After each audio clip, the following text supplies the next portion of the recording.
Video editor Sarangdhar के साथ मैं स्थान दर्शन। ऐसे ही वीडियो देखने के लिए सब्सक्राइब कीजिए हमारा चैनल और बेल आइकॉन दबाना ना भूलें।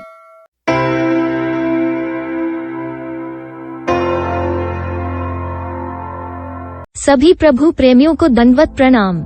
आज हम दर्शन करने जा रहे हैं विदर्भ में स्थित रामटेक नामक स्थान का। सर्वज्ञ श्री चक्रधर प्रभु जी भदोच गुजरात से जिस राम यात्रा को निमित्त करके निकले थे, वही श्री क्षेत्र रामटेक नागपुर जिले में स्थित है।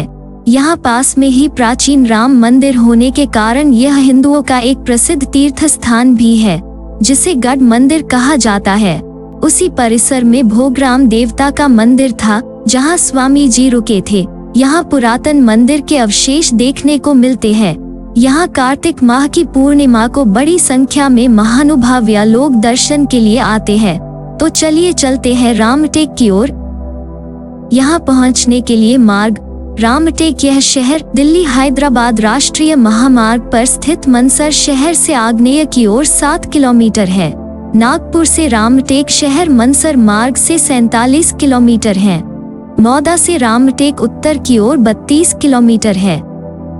रामटेक से भंडारा 36 किलोमीटर है। नागपुर भंडारा रेलवे मार्ग से जाकर चाचेर रेलवे स्टेशन पर उतरकर बस या ऑटो से रामटेक को जा सकते हैं। चाचेर से रामटेक 20 किलोमीटर है। रामटेक शहर में तीर्थयात्रियों के निवास की उत्तम व्यवस्था है। स्थानों की जानकारी। 1. अवस्थान स्थान। यह स्थान रामटेक शहर के ईशान्य दिशा में स्थित पर्वत के ऊपर किले में विराजमान भोगराम मंदिर में है।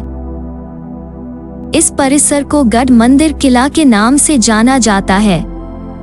किले की सीढ़ियां चढ़ते समय दक्षिणाभिमुख दरवाजे के ठीक अंदर ही यह मंदिर स्थित है।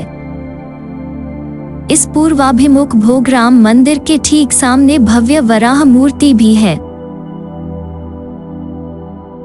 भोगराम मंदिर में जाते समय बाएं हाथ पर यह स्थान है। स्थान का ओटा पूर्व पश्चिम है तथा उत्तराभिमुख है। लीला। सर्वज्ञ श्री चक्रधर प्रभु का एकांत में यहाँ 10 महीने वास्तव्य था। स्वामी जी जब इस गढ़ मंदिर के भोगराम मंदिर में पहुँचे तो यहाँ 2 बोनेबाई गुफा करके रहती थी। इसी मंदिर के पीछे उनकी गुफाएं थी, जहाँ उन्होंने स्वामी जी को पाने भात का भोजन करवाया था। सर्वज्ञ श्री चक्रधर प्रभु जी भोगराम मंदिर के दक्षिण में इसी ओटे पर विराजमान हो गए। मंदिर का पुजारी जब भोगराम देवता की पूजा करने के लिए आया तो उसे सर्वप्रथम स्वामी जी के दर्शन हुए। स्वामी जी का सौंदर्य और लावण्य देखकर उसे वेद उत्पन्न हुआ। उसने श्री चरणों को प्रणाम किया, स्वामी जी के चरण धोए, चंदन का टीका लगाया, अष्टांग पर फूल रखे, फूलों के गुच्छे से पूजा की, जय जय बोलकर साष्टांग दंडवत प्रणाम किया। उसने प्रथम स्वामी जी की पूजा आरती की तथा उनको भोजन दिया। बाद में उसने भोगराम देवता की पूजा की। स्वामी जी का वास्तव्य यहाँ 10 महीने तक रहा। तब तक यही नित्य क्रम शुरू था। बाद में स्वामी जी ने यहाँ से मनसर की ओर प्रस्थान किया। स्वामी जी के जाने के बाद भी भोगराम का पुजारी इस ओटे की रोज पूजा और आरती करता था। बाद में यहाँ एक भक्त आया और इसी ओटे पर बैठने से उसे अलौकिक स्थिति सुख का आनंद अनुभव हुआ।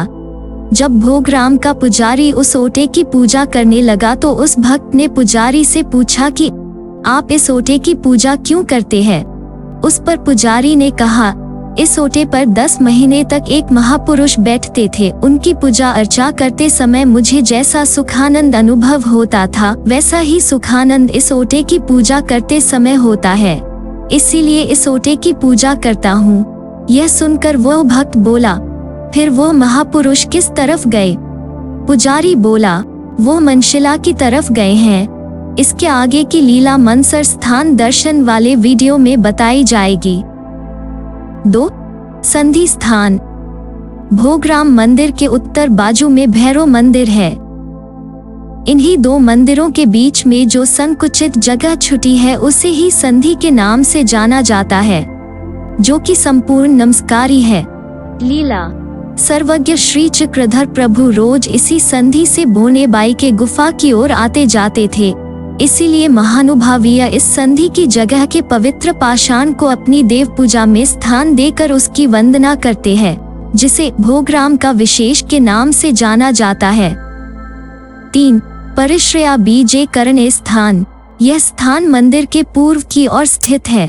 लीला। स्वामी जी के समय इस मंदिर की प्राचीर से निकलने का मार्ग पूर्व बाजू में था। स्वामी जी यहीं से परिश्रय करने के लिए जाते थे। 4. लघु परिश्रय स्थान। यह स्थान परिश्रया बीजे करणे स्थान के उत्तर बाजू में स्थित है। 5. भोजन स्थान। यह स्थान भोगराम मंदिर के पीछे स्थित है।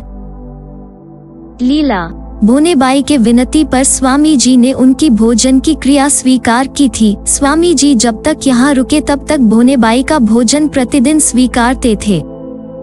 जब बोनेबाई राम मंदिर से दर्शन करके लौट रही थी तब उनको स्वामी जी के दर्शन हुए। स्वामी जी को देखकर उनको भी वेद उत्पन्न हुआ। बोनेबाई ने श्री चरणों को प्रणाम करके अपने गुफा में चलकर भोजन करने की विनती की। वो स्वामी जी ने स्वीकार की। दोनों मंदिर के संधि के पीछे उनकी गुफाएं थी। स्वामी जी वहां आसनस्थ हुए। बोनेबाई ने कहा कि बानग्न देव जी, आप जब तक यहाँ हैं तब तक हम आपको इसी तरह भिक्षा अन्न का भोजन करवाते रहेंगे और हमारे पास जो होगा वो आपको खाने के लिए देते रहेंगे। कृपया आप स्वीकार कीजिए। स्वामी जी ने उनकी यह विनती भी स्वीकार कर ली। यह 5 स्थान मंदिर के पीछे स्थित है। यह सभी स्थान बोनेबाई के गुफा से संबंधित भोजन व आसन स्थान है, किंतु किस लीला का स्थान कौन सा है यह निश्चित रूप से नहीं बताया जा सकता। ऐसा यह स्थान पुरातत्वीय विभाग के अंदर होने के कारण यहाँ जीर्णोद्धार नहीं किया जा सकता, इसीलिए इस मंदिर का पुरातन अवशेष आज भी वैसा का वैसा ही हमें देखने को मिलता है। यहाँ की संधि पूजा हमेशा बंद रहती है। केवल कार्तिक पूर्णिमा के दिन यह भक्तों के लिए खोली जाती है। इस तरह साल में एक बार ही संधि का वंदन भक्तों को मिलता है। स्वामी जी ने इस क्षेत्र में 10 महीने तक निवास किया था। वो कभी सेंदूरबावी नामक स्थान पर भोजन किया करते थे, तो कभी कापोबावी में भोजन करते थे, तो कभी कभी यहाँ पास में ही स्थित अंबाला तालाब के किनारे बैठा करते थे। किसी दिन स्वामी जी राम मंदिर, लक्ष्मण मंदिर, हनुमान मंदिर, नरसिंह मंदिर, गुप्त भैरव तथा गुप्त राम मंदिर और लिंग मंदिर के चौक में बैठा करते थे। कभी कभी स्वामी जी स्वयं भिक्षा के लिए गांव में जाते थे। स्वामी जी यहाँ धम ऋषि के मंदिर और सीता नाहनी में भी गए थे, किंतु यह सब स्थान अब वंदन के लिए उपलब्ध नहीं है। ऐसा यह स्थान चिंतनीय और वंदनीय के साथ साथ रमणीय भी है, और किस प्रकार ईश्वर अवतार द्वारा स्पर्श किए स्थानों का संबंध प्राप्त होने से अधिकारी जीवों को सुखानंद का अनुभव होता है, यह स्थान की अद्भुत लीला से समझ में आता है। ऐसा यह स्थिति सुख की प्राप्ति वाला स्थान समस्त प्रभु प्रेमियों के मन में वेद निर्माण करने वाला स्थान है। अनुपलब्ध स्थान, परिश्रय स्थान, गुप्त भैरव मंदिर में आसन स्थान, गुप्त राम मंदिर में आसन स्थान, सेंदूरबावी आरोगना स्थान, कापुरबावी आरोगना स्थान, अंबाला तालाब के पूर्व किनारे पर आरोगना स्थान, पश्चिम किनारे पर लिंग के मंदिर में आसन स्थान, दक्षिण किनारे पर आसन स्थान, नरसिंह मंदिर में आसन स्थान, धम ऋषि के यहाँ आसन स्थान, सीता नहानी के उत्तर में आसन स्थान, राम मंदिर में आसन स्थान, लक्ष्मण मंदिर में आसन स्थान, हनुमान मंदिर में आसन स्थान। रामटेक शहर में कुल 23 स्थान है। उनमें से 9 स्थान उपलब्ध है और 14 स्थान अनुपलब्ध है। दंडवत प्रणाम। आपकी सुविधा के लिए गूगल मैप के लोकेशन लिंक डिस्क्रिप्शन में दिए गए हैं।